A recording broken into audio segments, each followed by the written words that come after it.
Welcome to my channel. So today I'll be showing you how to make Thandai.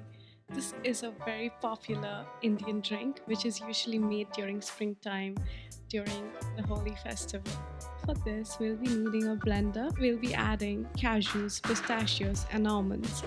After that we'll be adding black peppercorn, cardamom pods, fennel seeds, white poppy seeds, quarter cup of watermelon seeds and dried rose petals. After that, we'll be grinding all the nuts and the spices into a fine powder. I'll be using half of this mix to make the Thandai and storing the remaining half in an airtight container for later use.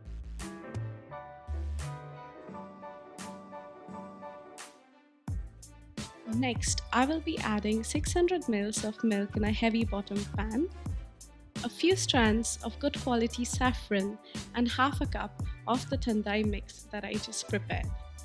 Now to infuse these lovely flavors and spices into the milk, I'll simmer it on low heat for about 15 to 20 minutes and I'll keep stirring to ensure it doesn't stick to the bottom.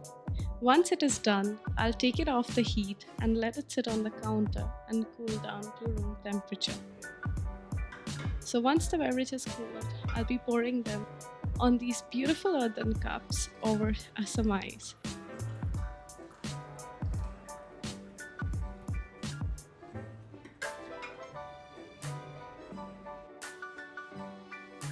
To sweeten this, I'll be adding some honey at this point, but you could use any other sweetener of your choice like agave nectar, date syrup or maple syrup. Finally, to make these look festive, I'll be adding some crushed almonds, some edible rose petals, chopped pistachios and some saffron.